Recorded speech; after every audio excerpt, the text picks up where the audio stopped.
నమస్తే అండి అందరికీ.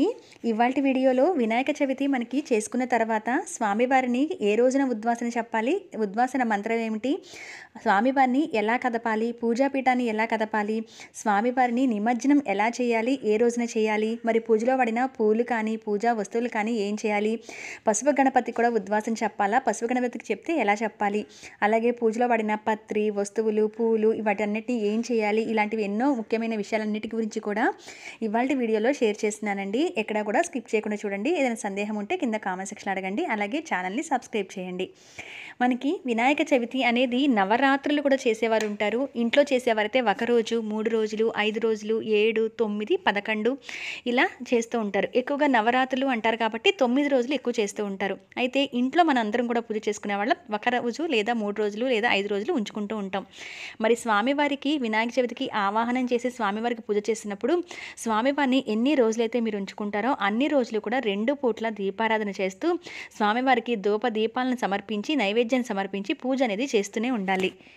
మీరు ఎన్ని రోజులు చేయాలి ఇంట్లో పెట్టి స్వామివారిని అనుకుంటున్నారో అన్ని రోజులు కూడా పూజ అనేది చేసి మరుసటి రోజు మీరు ఈ స్వామివారికి ఉద్వాసన చెప్పాల్సి ఉంటుంది. మనకి ఈ 2024వ సంవత్సరంలో సెప్టెంబర్ 7వ తారీఖు మనకి వినాయక చవితి వచ్చింది కాబట్టి సహజంగా ఇంట్లో 1 రోజు మాత్రమే పూజ చేసుకుంటాం అనుకున్న వాళ్ళు 8వ తారీఖు మన స్వామివారికి ఉద్వాసన చెప్పచ్చు ఆదివారం పూట.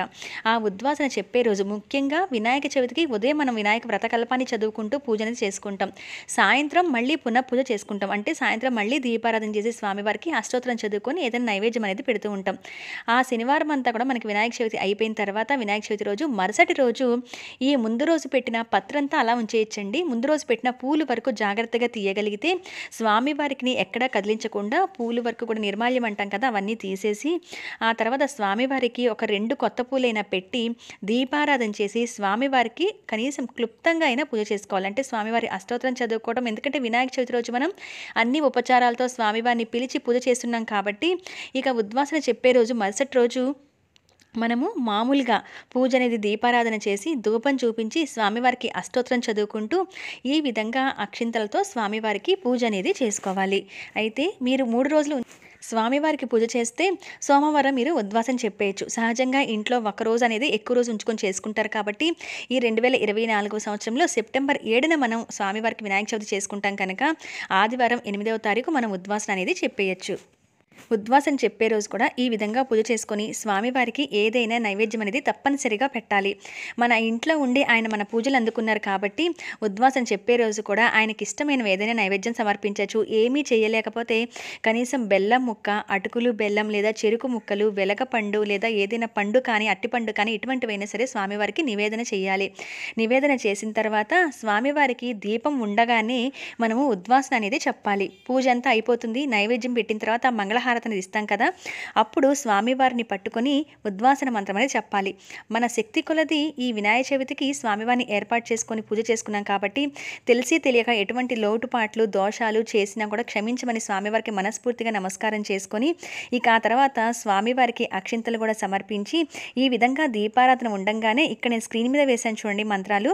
ఆ మంత్రాల్లో మీకు ఏది నోటికి వస్తే అది చెప్పుకొని 3 సార్లు స్వామివారిని ఎత్తి కదపాలన్నమాట.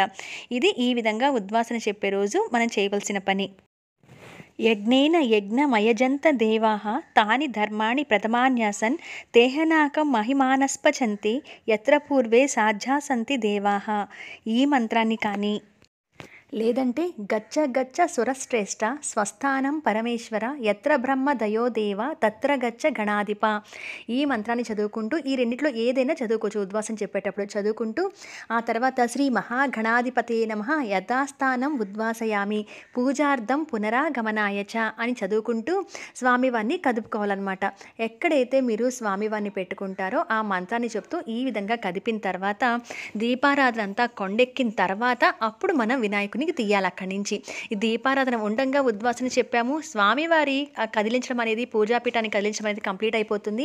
ఆ తర్వాత ఈ పూజా సామాన్ అంతా ఎప్పుడు సర్దుకోవచ్చు అంటే దీపారాధన కొండెక్కగానే స్వామివారి విగ్రహాన్ని పక్కకు పెట్టేసి మనం ఈ పూజా వస్తువులన్నీ కూడా సర్దుకోవచ్చు. అయితే వాడిన పూలు ఇవన్నీ కూడా మనం పారే నీటిలో కలపచ్చు లేదా ఎక్కడైనా పచ్చని చెట్టు మొదట్లో వేయచ్చు.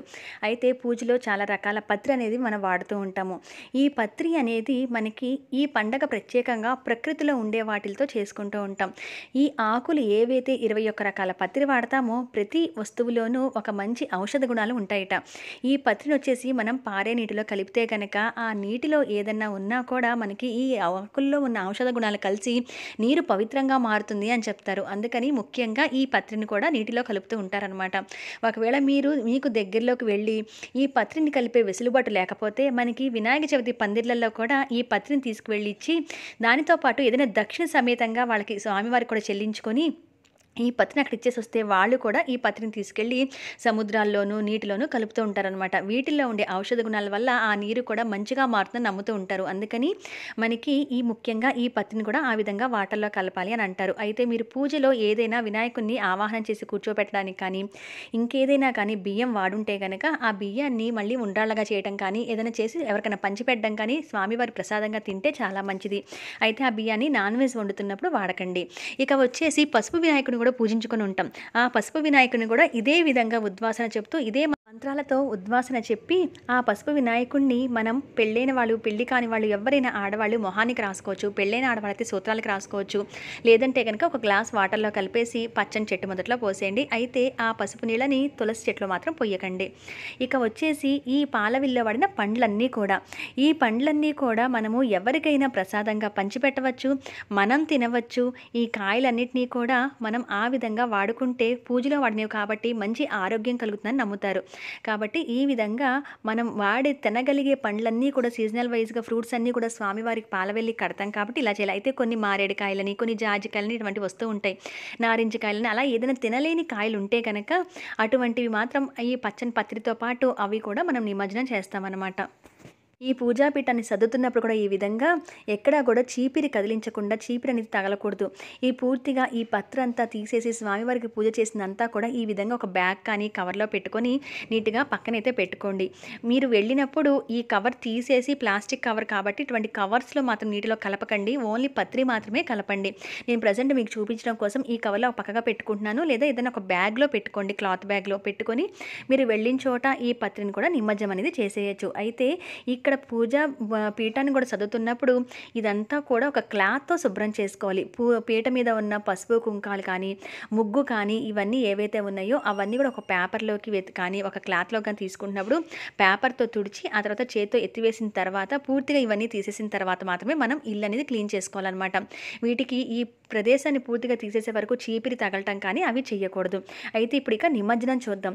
స్వామివారికి విగ్రహాన్ని మట్టి విగ్రహాన్ని మనం చేస్తామనేది పూజ అనేది చేస్తూ ఉంటాం. అయితే ఈ నిమజ్జనం కూడా ఇంట్లోనే చేసుకోవచ్చు. అందరం కూడా కాలువల్లోకి చెరువుల్లోకి సముద్రాల దగ్గరికి నిమజ్జనం చేయలేనప్పుడు ఇంట్లోనే ఈ విధంగా ఒక బేసిన్ కానీ టబ్ కానీ మంచి బకెట్ కానీ తీసుకొని దాంట్లో నీరు పోసి అన్ని నదులను ఆవాహన చేస్తున్నట్టుగా భావించి దాంట్లో కొంచెం పసుపు కుంకుమ గంధము అక్షింతలు 2 పూలు వేసి స్వామివారిని పట్టుకొని ఈ విధంగా చిన్నగా స్వామివారిని నీటిలోకి వదలాలన్నమాట. నీటిలోకి వదిలిన తర్వాత స్వామివారి నిమజ్జనం అయ్యేంత వరకు ఈ విధంగానే ఉంచాలి. అంటే పూర్తిగా ఆ మట్టి విగ్రహం ఆ నీటిలో కరిగిపోతుంది.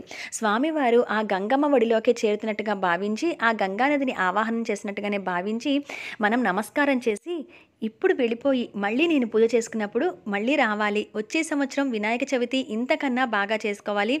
ఎటువంటి పూజలో ఎటువంటి లోటుపాట్లున్నా క్షమించమ తండ్రి అని చెప్పి స్వామివారికి నమస్కారం చేసుకొని చక్కగా వినాయక చవితి నాడు స్వామివారిని ఈ విధంగా నిమజ్జనం చేయాలి. అయితే నిమజ్జనం కరిగిపోయిన తర్వాత మట్టి అనేది అడుగుకి చేరుతుంది కదండి. అప్పుడు ఆ మట్టిని కూడా మన ఇంట్లో ఉన్న చెట్టు మొదల్లో వేసేయచ్చు. లేదా ప్రత్యేకంగా ఆ మట్టిని పక్కన పెట్టుకొని ఏదైనా ఒక కొత్త మొక్క తెచ్చుకొని మనం ఆ మట్టిని యూజ్ చేసి చక్కగా ఒక చెట్టును కూడా పెంచుకోవచ్చు. ఇదంతా కూడా ఈ నిమజ్జనం అంతా కూడా ఇంట్లో మనం ఈ విధంగానే చేసుకోవచ్చు. ఇదండి ఉద్వాసన మంత్రము, నిమజ్జనం చేసే విధానము, అలాగే ముఖ్యంగా పూజలో వాడిన వస్తువులు ఏం చేయాలి ఇవన్నీ కూడా షేర్ చేశాను కదా. మరి ఈ ఇన్ఫర్మేషన్ మీకు నచ్చుతుందని అనుకుంటున్నాను. నచ్చిన వాళ్ళు లైక్ చేసి షేర్ చేసి కామెంట్ ఇవ్వండి. అలాగే మీకు ఇంకేదైనా డౌట్స్ ఉంటే కనుక కింద కామెంట్ సెక్షన్లో షేర్ చేయండి. పూజా విధానాన్ని కూడా నేను పూర్తిగా ఒక వీడియో అయితే అప్లోడ్ పెట్టున్నానండి. చక్కగా ఆ మంత్రాలు వింటూ మీరే సొంతంగా ఎటువంటి సందేహం లేకుండా పూజ కూడా చేసుకోవచ్చు. ఆ వీడియో కోసం కూడా ఒకసారి ఛానల్ని చెక్ చేయండి. మరి మరొక మంచి వీడియోలో మళ్ళీ మిమ్మల్ని అందరినీ కూడా కలుస్తాను. అంతవరకు సెలవు. నమస్కారం.